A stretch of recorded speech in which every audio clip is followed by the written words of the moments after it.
Are you a businesswoman who is finding it challenging to get your ideas across and make a point?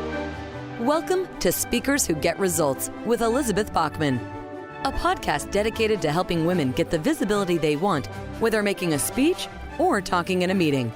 Every week, get valuable lessons from Elizabeth or learn from her roundtable conversations with experts and speakers on how to make a difference, not just a point.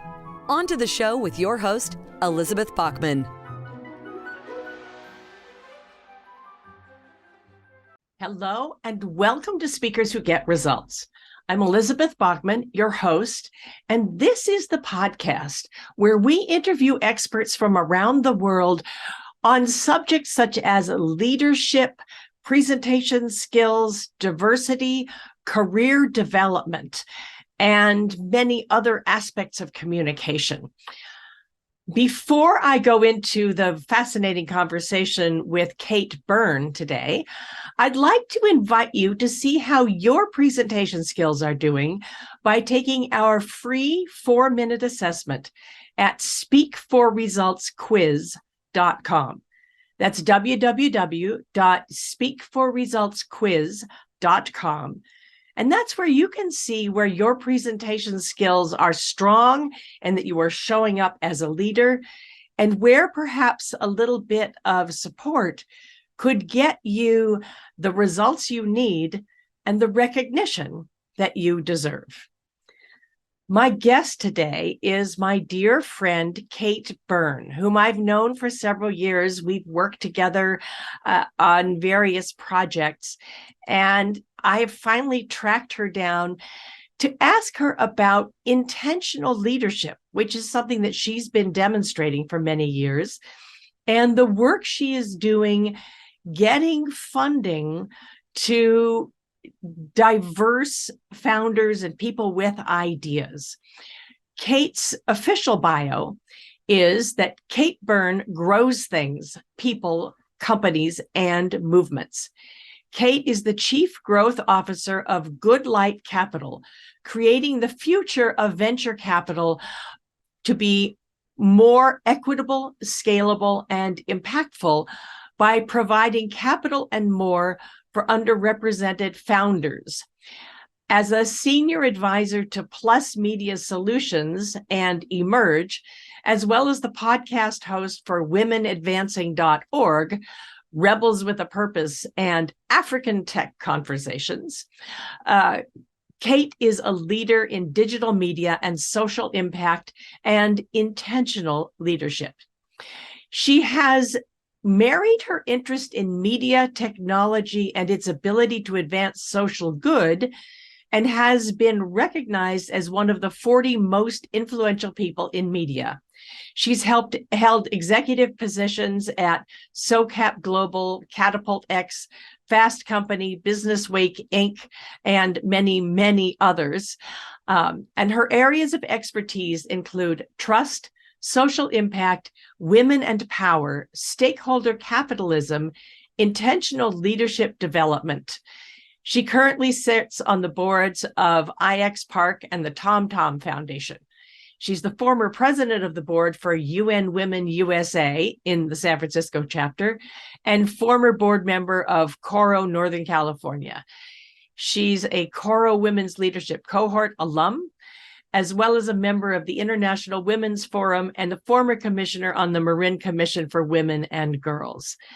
Kate is a fascinating, fun, interesting leader. I'm so happy to have had a conversation with her. I know you'll enjoy it. Here is Kate Byrne. Kate Byrne, my friend, I'm so glad I finally got you on Speakers Who Get Results. Welcome.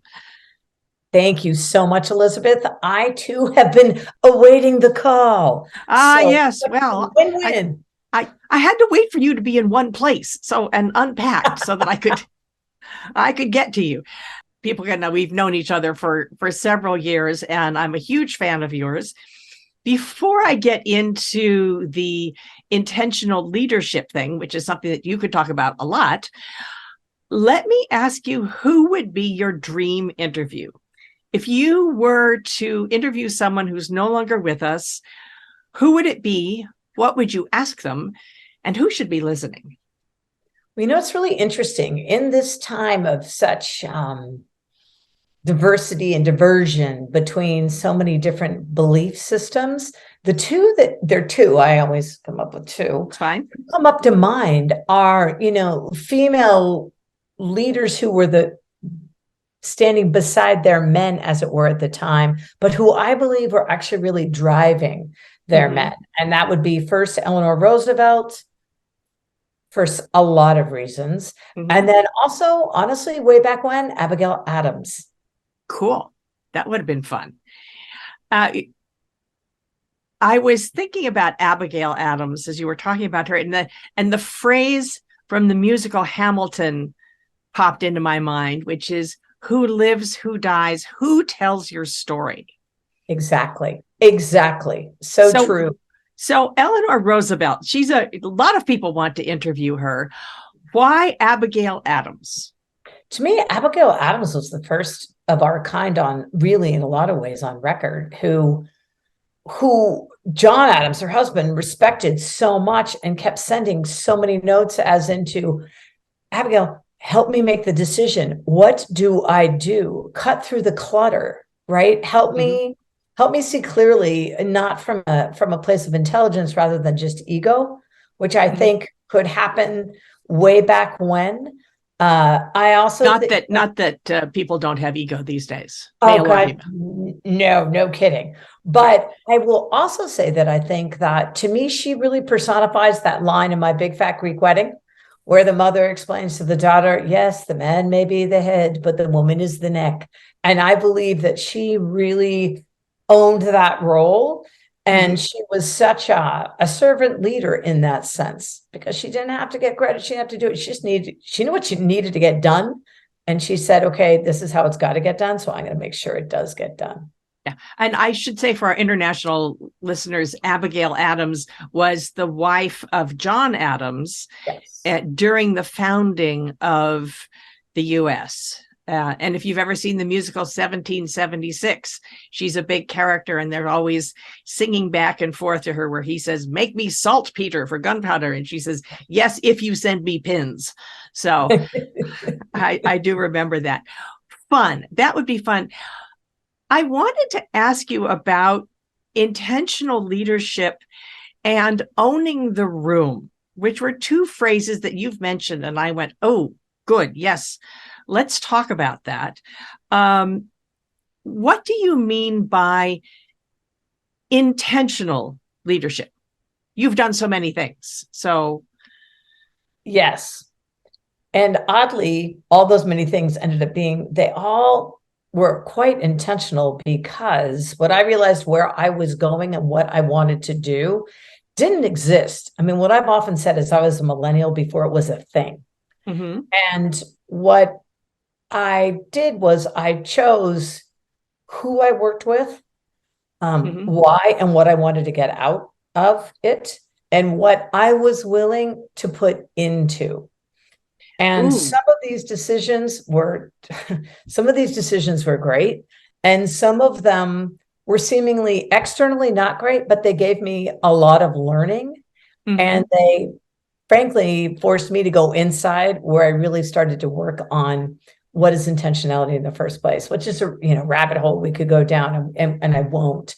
But it made me recognize, which I think so often times as women, early days, and as we're going and growing and seeking and climbing the ladder, when something bad happens, it's so easy. The first inclination is to go into victimhood, right? And then I recognized, yeah, but I made the choice, or I said yes. And some of the situations I allowed, I made it okay for them, the outcome to happen the way that it did. And what I quickly learned was, it was up to me to respond the way I wanted to respond, intentionally, and actually get my power back when in a situation that looked like my power had been taken away, that au contraire, mon frère, I in fact left or drove and owned the situation with my own power in place. Okay, that's a nice vague thing. How, give us some examples. How do we think about this? So I'll think about it in terms of a lot of, your listeners. We're all, many are senior leaders, and they're in executive positions. And really, one easy way to do that is I intentionally, when someone asks me to speak, I will do my best to encourage that another person who doesn't look like me, a Black or brown woman, is invited to the table, and oftentimes takes my place as speaking. I don't have to do that, but that's how one of my desires is to make the world a more equitable place, so that we get the wisdom of the full crowd, not just the ones that look like us. So that sort of thing. Intentionality is saying no to money that, while I may be in the need of funds, if they are funds that are from a group, an organization, or a country that does not treat women or people in general the way that I believe people should be, I will say no, thank you, because I don't want to take blood money. And I think that those of us who have, some may say that's a really privileged place to be in. Yes. Yeah, I worked hard, but for those of us who have that opportunity, do it, take it. That's intentionality. I think it's also intentionally calling on the people who are quiet in your meetings. So I'm a believer that it's so easy to answer on all those, those extroverts in the room. I think it's really important. Those introverts have incredible pearls. And they're such pearls of wisdom, you mean? Pearls of wisdom. Yes, thank you. Pearls of wisdom. And they're great observers. So often they see the world, or they hear the world differently. And I think it's important to take in what they hear. So I will intentionally choose them. I will intentionally not take something on, and I will lead from the bench as opposed to leading from the field all the time. I will intentionally delegate and keep my hands off. How did you get to this position of leadership? Many positions of leadership. So you've been a leader for a long time. Yeah, no, it's funny. I always was sort of an unofficial. I was always the sort of the quiet, not quiet. Let's put that, obviously. No, I was often chosen as sort of the leader of the team, even though I may not have had the title. I was a person who would go and have the courage or the hard conversations, or I would speak up, just because I didn't know how to do it any other way. I mean, that was just such call me unmanageable. It wasn't that. It was just that I really wanted the best for the entire company. And oftentimes I think those who aren't in the senior positions have a different sight and a different viewing of what is going on. So then it actually helps a senior leader bring up and become the speaker of the people. And so a lot of it too was choosing those careers and those opportunities very intentionally. And because what just happened was I got my start in media. And then when I was at Fast Company magazine, I was a publisher, my then editor-in-chief, now husband. And I learned a lot about social capital, right? So that whole notion of triple bottom line, people, profit, planet, that there's a different way of measuring success, and there's a different way for a company to operate that's more equitable and more regenerative and sustainable. And so I put myself to work at that. I knew that was what I was supposed to be doing. I know that as a community node, and what I often call as I would say, business translator, an alchemist, I have the ability to then translate for people what each other is saying, what other divisions and what other verticals are saying. Because so often, and belief systems, so often we're all saying, we're meaning the same thing, we're saying the same thing, we're just using different words. Oh, that you've just described 90% of the work I do. Yes. Yeah. Exactly. Right. Yeah. And so if we can just get everyone to understand, hey, here's the outcome we're all looking for, Mhm. You get there by saying this or calling this. I get there by going this. How can we do that together? Or what's a medium ground? And how can we then build together? Which is something that I believe women are quite good at. Men too. I think I should not genderize it in the first place, because there's obviously more than just male and female in this world.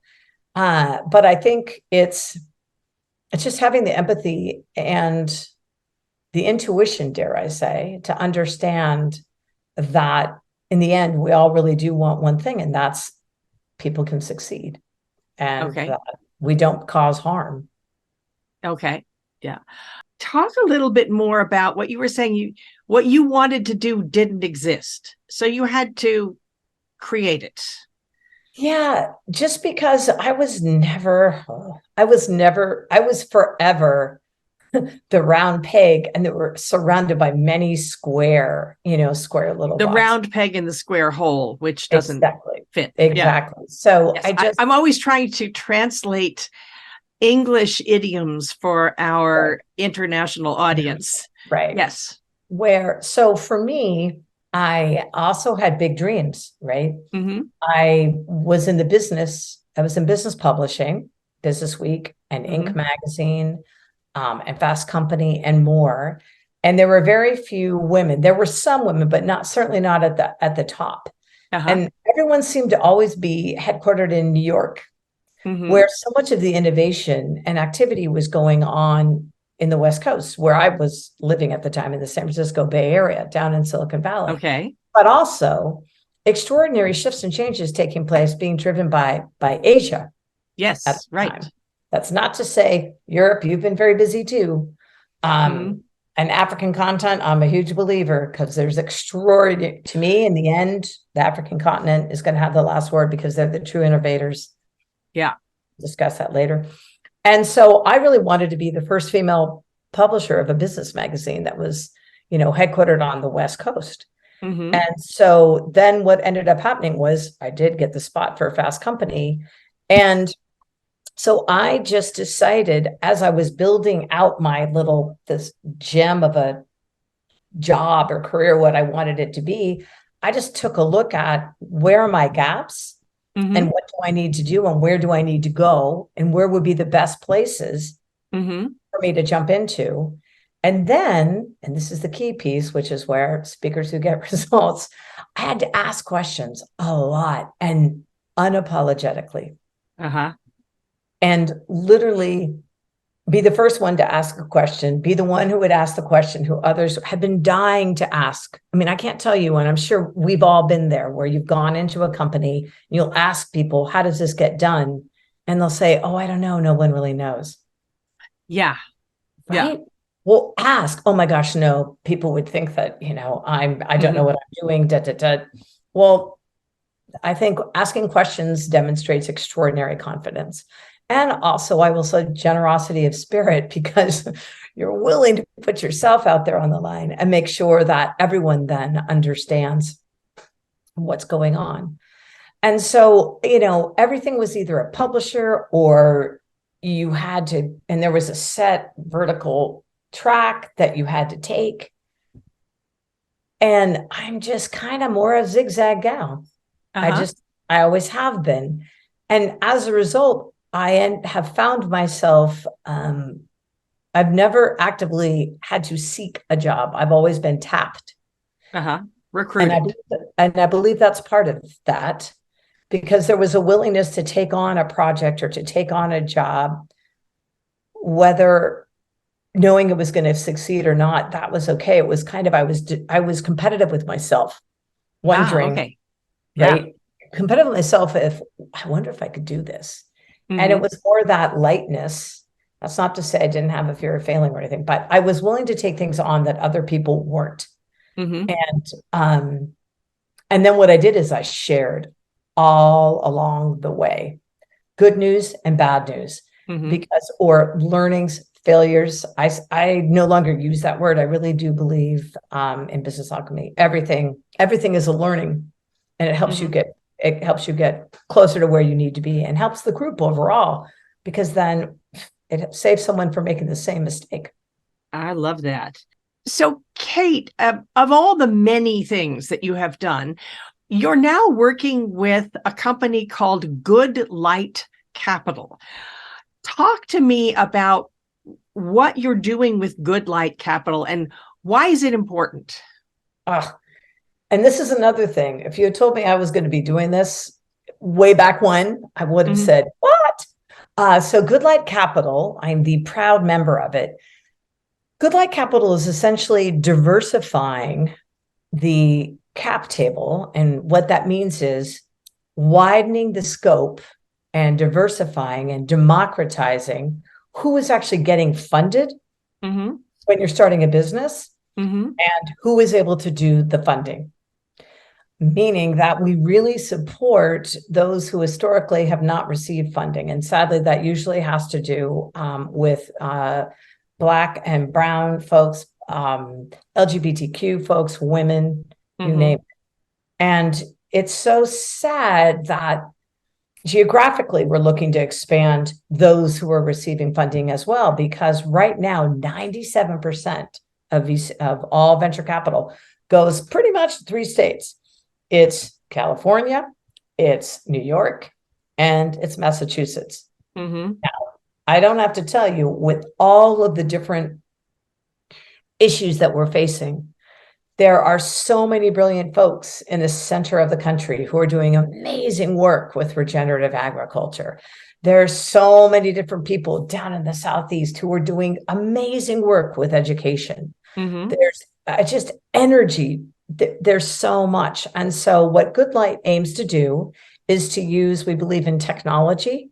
So we're really looking for those founders who are building out technology, utilizing technology to help build solutions that solve for problems within healthcare, within wellness, within education, within climate, and then fintech, as in opportunities for financial technology. Yes. Let's go back a little step further. Sure. One of the things that has been proven, one of the statistics have been proven over and over again, is that men, especially white men, are hired or funded on their potential. And women and people of color are funded on performance instead of potential. Do you have any thoughts about why that is? I think it's because of who's making the hiring. And I think it's because people have long been mistaking confidence for competence. Ooh, confidence, not necessarily the same thing as competence. Yes. You could see examples of that all over our society. I will pull one recent, which just still gets my blood boiling. How is it that the founder of WeWork, who fettered away billions of dollars, and WeWork, for those of you, they are a global company. It's the shared working, the open working space. It's a great idea. Yeah, fabulous idea. Had it, got $1 gazillion, blew it all away. How is it that he then got funding for his new real estate idea? He got $325 million. That's ludicrous. Do you know how many other founders are doing amazing work, and they wouldn't even need who could use that 325 in one bulk, but even if you divided it up. And I think, honestly, it's because there aren't, sadly, seeing is believing in this old, I'm going to say, in the old investment world, right? And so sadly, because there is not a long track record of those who do not look like the majority of those who are making investment decisions, they're going to go more for the person who looks like them because they've got a feeling, right? Yeah. It's an unconscious bias that, and women will make those biased decisions too. If there are women on the venture capital panel, they will still ask tougher questions of the other women. Yes. Than they will ask of the men. And this is one of the things, yes, that we're really realizing, and it's why I alluded to that. Not all money is equal. We don't want blood money. Uh-huh. Because at Goodlight, because our ethos is so much about diversity all the way through the sourcing, the supply chain, all the way through, we have to be pristine because of the way that Pristine, clean, you mean? Yes. Clean, yes. Yes. And our thinking has to be pristine. Our choices have to be pristine. There can be no sort of, as it were, negative, bad surprises that come out at the last minute, because we're going to be watched very, very closely, because we truly are disrupting a long time system, which in the end, some people say, you want to make it better. Well, it was never really good in the first place. I mean, it's such a small amount of the big and overall investment pie in the first place, but it's critical, because this is a way that we can elevate the voices and the thinking and the ideas of not only the founders, but their teams, which also tend to be more diverse, as well as ensure that products are being built that, frankly, are really what the greater audience of consumers want, so that they can relate to that, that actually solve their problems, not just from a surface level. It makes me think about one of the examples I use all the time when I talk about single-focused versus multi-focused people. And it's not necessarily masculine and feminine, although single focus tends to be more men and multi-focus tends to be more women. But what happens so often is that the single focus people will get excited by an idea and move forward and get things, which is great. It's the single focus. That's what gets things done. It's the multi-focus people who will say, yes, but has anybody actually asked the client if they want this? Correct. Yeah. And that actually happened to one of my clients who watched her company spend hundreds of thousands of dollars on a product that nobody wanted because nobody was listening to her. Yeah, I almost joined a company and they wanted to make a website go live, and they're like, what should be on it? And I thought, right. It's kind of I'm not going to be joining you, but who is it for? So it's really, really interesting. And I think there are statistics with regards to women on boards and the performance of women who make it on boards, right? And there's been that statistics that demonstrate that those who have women on board, those companies that have women on their boards tend to have a higher performance and return on investment. ROI, return on investment. And one of the reasons why is exactly the point you just brought up. Women have a tendency not to be risk adverse, but just to be, take a beat and ask more questions and think and look at it, as opposed to just doing it on a handshake deal. Oh my gosh, we got to have first mover advantage, so we've got to do it. And not even thinking about the long-term implication. And because of that, they tend to be the ones on the boards who will do the same kind of thinking and discernment and temperance, shall we say, when strategic decisions like acquisitions are being made, or sell-offs are being made, or partnerships, or those who are being brought into the fold, into the company, are being made. And so I agree. It just has a lot to do with thinking. And of course, intentionally. It has been starting with white women because that's an easier pill to swallow. Yeah. But that as a woman, if you get into a position of power, it is your job and your privilege to turn around and hold out a hand for someone else who doesn't look like you. Very true. And I just want to add one more thing. This whole notion too of, pulling up seats at the table making sure it's like anything. It's like bringing in employees, increasing diversity at the company level as well, right? And just making sure, great. So you brought somebody in, so they're included now, but you really have to make sure that they belong. And that means that their ideas are heard respectfully. And so that even at the boardroom, people feel that they matter and that their insights, they don't always have to be followed, but they do at least have to be respected and heard. Yeah, it just changes. Hopefully you think of it as expanding your borders. Which isn't always comfortable. So no, and I think it's also expands your borders and, dare I say, empathy and just understanding of the world and where it is. And also the fact that, that you in fact are privileged at times. And I know that's also uncomfortable to come to think of oneself, especially if you're down to earth and I'm not that way. And but actually it doesn't even matter. You show up that way because of who you are and how you're born and sadly the color of your skin. Yes. Let me ask you a little bit more about, for people who are interested in Goodlight Capital. Yes. How do you find people? How do you find the visionaries? And what do they have to do to prove that they're visionary? Because not all ideas are good ideas. No, that's very true. And I'm a big one because as an ideator, I like to brainstorm with the rest of them, but an idea is just air until you actually execute it. And not all ideas, there are some ideas that are great, but maybe not now.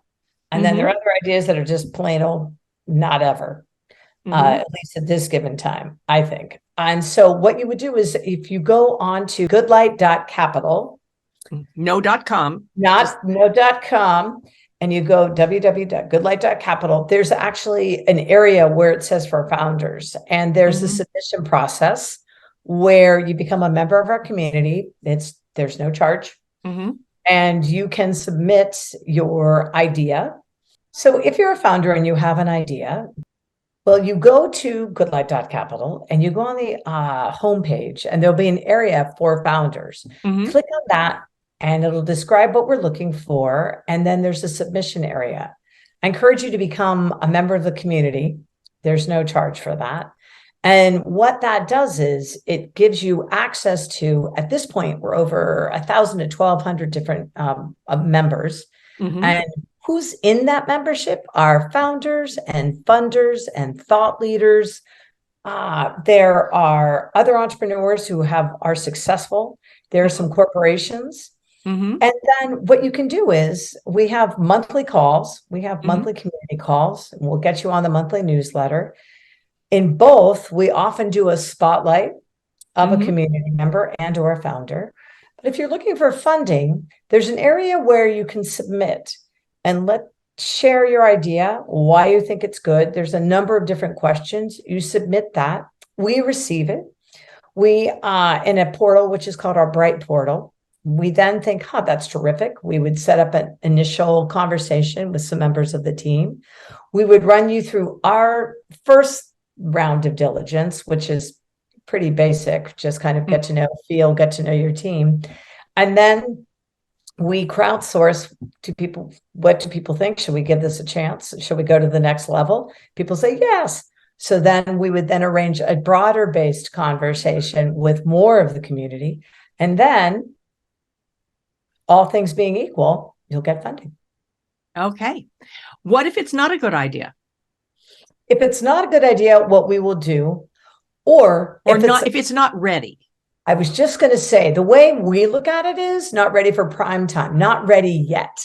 Okay. And what we will do is we set up a call where we provide feedback and specific pointers as to what could be improved, what didn't make sense. And then also a window on when we, get back to us. We'd love to see where this continues and, continue to be a part of the community. And then we would consider it again once those changes are back and are corrected or adjusted, shall I say, or rethought.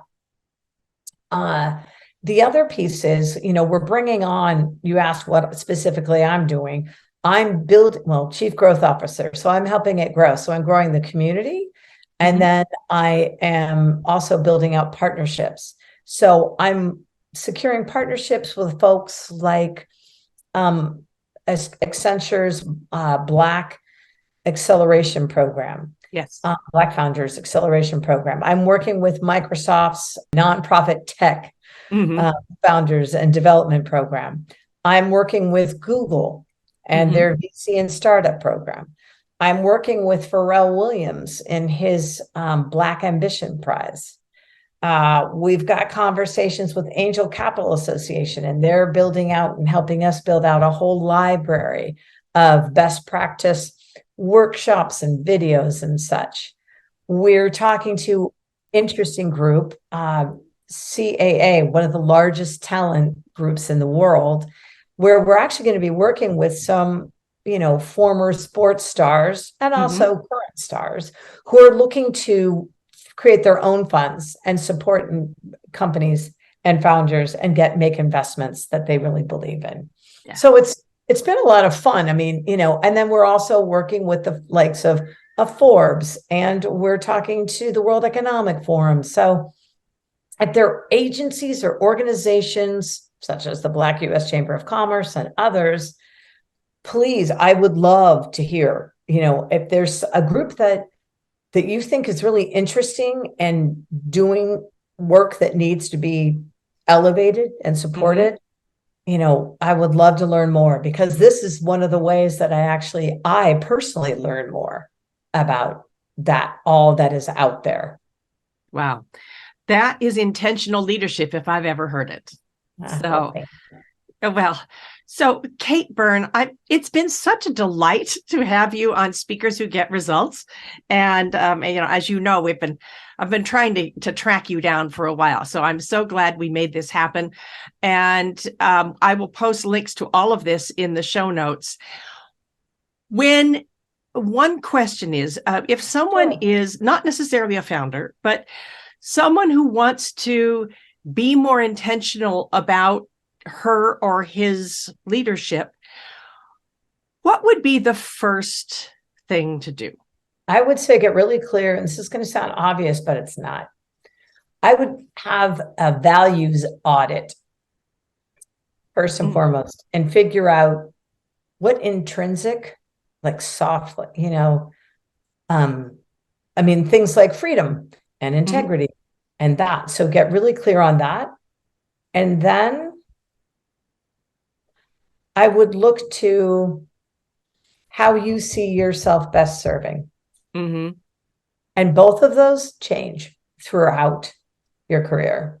And I think that, the values, not as much. There might be some, at different stages in the game, might change. But I think the latter part, how you serve, definitely does. And in that arena, it's always, to me, and I really say this to your younger listeners as well, somebody else is trying to get into college. Somebody else is trying to get their first job. You all just went through that. Those of you who are going to university or trade school or a specific program. Be open and look and realize that you can actually help someone else do the same, that you too are valuable. Because I think so often younger generations feel like, oh, I'm not relevant, I won't be listened to. Are you kidding me? You are really relevant, more than you know. And you have ideas and see the world in different ways than we do. So I really encourage you to also look behind your shoulder and put an arm out and see who you can bring up, because that's really key. I will going to finish with a little story for you then of a time where I was in a very dark part of my life. And I was trying to do everything by myself. And someone had said, try speaking the 23rd Psalm. And I'm not, I believe in a great spirit, a universal spirit, but I never was part of a formal religion. But you can always find the 23rd Psalm, which starts out, "The Lord is my shepherd." And on a walk, in a terrible mood, charging up the hill, going, "Surely goodness and mercy shall follow me all the days of my life. Surely goodness and mercy shall follow me all the days of my life." And I suddenly thought, what if goodness and mercy are like sisters or friends, and they're following me? They've been following me all this time. I just have to remember to reach back and ask for the help. Exactly. Beautifully put. Yeah. And that has taken me through many a dark time of my life, is that goodness and mercy are always following me. I just have to slow down enough to ask for help. So true. And when there is, I would also add, that which is yours will find you. That is just a universal law. It may not happen as quickly as you want it to, but that's oftentimes because you're not ready yet. Or if you got it, you mess it up. And believe me, how I have done that. Mm-hmm. So I'm a big believer in divine timing. Mm-hmm. And also when something doesn't happen the way you thought it should, first thing I always ask myself is, okay, how can I look at this differently? Things happen for me, not to me. So what's the good thing that happened? What am I gaining because of this? Mercy. It goes back to what you said at the very beginning of, don't think of it as a failure, think of it as a learning. Yep. Yeah. And because everything is, seriously, it doesn't feel that way, but I'm not kidding you. I did not get this lovely treasure trove of lifelines on my head without having made some missteps. And not really, I've been in those dark places too. Mm-hmm. And it's no fun, but I, like you, found, wow, if I can just, if I remember, it's all my best. It's all my best. It doesn't feel the way, but I know it will be. It comes out the other side. Yeah. And it does. Thank you. That's a wonderful way to end, and a really good. I hope everybody's listening to the last 5 minutes, because I thought it was very much worth listening. Kate Byrne, it's been such a delight to have you as a guest, and I will hope to have you again one of these days to ask you some of the many, many, many other topics that you suggested. This has been Speakers Who Get Results. I'm Elizabeth Bachman, your host. If you enjoyed this conversation, please tell your friends, subscribe to us, rate us on Apple Podcasts, and give us a good review. That's the one that matters. Subscribe to us on YouTube. Tell your friends. And I'll see you on the next one. We have just concluded another great episode of Speakers Who Get Results with your host, Elizabeth Bachman. If you got value from today's episode, please feel free to share us with your friends and colleagues. You may also visit elizabethbachman.com for additional resources. Be sure to tune in every week for new episodes, and thanks for tuning in.